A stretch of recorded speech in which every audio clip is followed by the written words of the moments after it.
ሰላም ጤና ይስጥልኝ ውድ የተከበራችሁ የቻናሌ ቤተሰቦች እንደምን አምሽታችኋል? ምሽቱን የተሰሙ ሰበር ዜናዎች ወደ እናንተ ይዤ ቀርብ ያለው ትራምፕ የመካከለኛው ምስራቅ የሰላም ድርድር አቋርጠዋል። ዛሬ እንግዲህ ዓለምን ያስገረመው ዲፕሎማሲያዊ ግጥሚያው የቀየረ አዲስ መረጃ ደርሶናል። ፕሬዚዳንት ዶናልድ ትራምፕ ለአማካሪያቸው ጃሬድ ኩሽነር እና ለልዩ መልእክተኛው ስቲቭ ዊትኮፍ ወደ ፓኪስታን ኢስላማባድ ሊያደርጉ የነበረውን ጉዞ በድንገት ሰርዘዋል። ለምን? ትራምፕ ምንስ አሉ? የሚለውን ይህንን ለልዩ ትንታኔያችን ይዘኑ ቀርበናል። አብራችሁን ቆዩ። የትራምፕ ያልተጠበቀ ውሳኔና የፎክስ ኒውስ ቃለ ምልልስ። ፕሬዚዳንት ትራምፕ ለፎክስ ኒውስ በሰጡት መግለጫ ልክ ልዑካኑ ወደ ፓኪስታን ለመብረር ሲዘጋጅ ትዕዛዝ ማስተላለፋቸውን ገልጸዋል። ለጃሬድ እና ለዊትኮፍ ነገርኳቸው፣ ወደ ኢስላማባድ ያንን የ18 ሰዓት ረጅም ጉዞ አታደርጉም፣ እዛም ሄዳችሁ ስለምን ነገር ቁጭ ብላችሁ አታወሩም ብለዋል። ትራምፕ አክለውም ሁሉም ካርዶች በእኛ እጅ ናቸው፣ እነሱ ኢራኖች በፈለጉ ጊዜ ሊደውሉ ይችላሉ፣ ነገር ግን ለምንም ለማይረባ ወሬ 18 ሰዓት አንበርም በማለት የአሜሪካን የበላይነት በንግግራቸው አንጸባርቀዋል። የኢራንና የአሜሪካ የድመትና የአይጥ ጨዋታ በፓኪስታን። ይህ ጉዞ ሊደረግ የነበረው በኢራንና በአሜሪካ መካከል ያለውን ውጥረት ለማርገብና የተኩስ አቁም ስምምነት ላይ ለመድረስ ነበር። የኢራን ሚና የኢራን የውጭ ጉዳይ ሚኒስትር አባስ አርጋቺ ያስቀድመው ለኢስላማባድ ገብተው ነበር።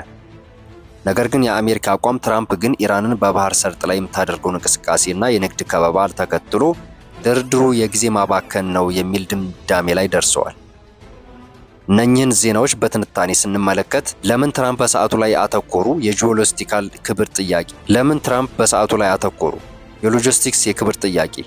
ፕሬዚዳንት ትራምፕ የ18 ሰዓት በረራ ብለው መጥቀሳቸው ተራ ቁጥር ሳይሆን ትልቅ የፖለቲካ መልእክት አለው። ይህም ለአሜሪካ ድርድር ብላ የምትለምነው ሀገር እንዳልሆነች ለማሳየት ነው። ትራምፕ ልዑካናቸውን ወደ ኢስላማባድ ሄደው የኢራንን ተወካዮች መጠበቅ የለባቸውም የሚል አቋም አላቸው። እነሱ ይደውላሉ ማለታቸውም አሜሪካ በድርድሩ የበላይነት እንደያዘች የሚያሳይ ስነ ልቦና ጦርነት ነው። የትራምፕ አማችና የቅርብ ሰው የላኩት የነበረው ፋይዳና አሁን መቅረቱ ምን አስከትሏል? ጃሬድ ኩሽነር በትራምፕ የመጀመሪያ ስልጣን ዘመን የአብርሃም ስምምነትን ወይም አብርሃም አኮርድስ በማሳካት የሚታወቅ የቅርብ አማካሪ ነው።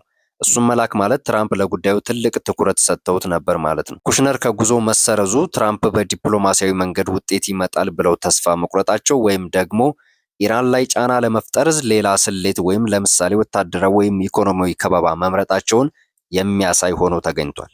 የኩሽነርና ያለፈው የዲፕሎማሲ ስኬቶች በመምሰል እያሳዩ አሁን ደግሞ በድንገት ከጨዋታው መውጣታቸው በመካከለኛው ምስራቅ ሰላም ላይ የሚኖረውን ስጋት መተንተን ይቻላል። በስትሬት ኦፍ ሆርሙዝ ወይም በሆርሙዝ ባህረ ሰላጤ አካባቢ የነዳጅ ዋጋ ስጋት ምንስ ያስከትላል? እንግዲህ ይሄ የተቀሰቀሰው የአሜሪካ የኢራን ጦርነት ዋና ማመጠንጠኛ የሆርሙዝ የባህር ወሽመጥ ነው። ኢራን ይህንን ወሳኝ የነዳጅ መስመር በመዝጋቷ የዓለም የነዳጅ ዋጋ በከፍተኛ ሆነ።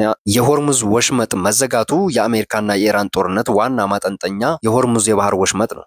ኢራን ይህንን ወሳኝ የነዳጅ መስመር በመዝጋቷ የዓለም የነዳጅ ዋጋ በከፍተኛ ሁኔታ ንሯል። በአሁኑ ወቅት ዱዋል ብሎክድ የሚባል ሁኔታ ተፈጥሯል። ኢራን ወሽመጡን ስትዘጋ አሜሪካ ደግሞ በምላሹ የኢራን ወደቦችን በባህር ኃይል ዘግታለች። ይህም የኢራን ኢኮኖሚ እያንቀጣቀጠው ይገኛል። እንደ አስታራቂ ሆና የነበራት ተስፋና በጉዞ መሰረዝ የገጠማት ዲፕሎማሲያዊ ውድቀት የፓኪስታን አጣብቂኝ ውስጥ መግባት ይመለከታል። ፓኪስታን ከአሜሪካ ጋር የቆየ ወታደራዊ ግንኙነት፣ ከኢራን ጋር ደግሞ ሰፊ ድንበርና ባህላዊ ትስስር አላት። በመሆኑም ሁለቱን ለማስታረቅ ምርጥ ቦታ ነበረች። ነገር ግን ትራምፕ አንመጣም ማለታቸው ለፓኪስታን ጠቅላይ ሚኒስትር ሻህባዝ ሸሪፍ ትልቅ የዲፕሎማሲ ኪሳራ ነው።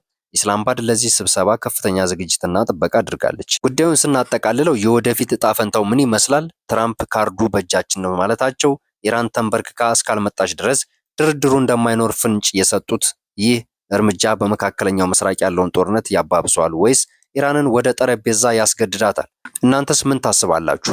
ትራምፕ ልዑካን አትሂዱ ማለታቸው ትክክለኛ ዲፕሎማሲያዊ ብልሃት ነው ወይስ ጦርነትን ያራዝማል?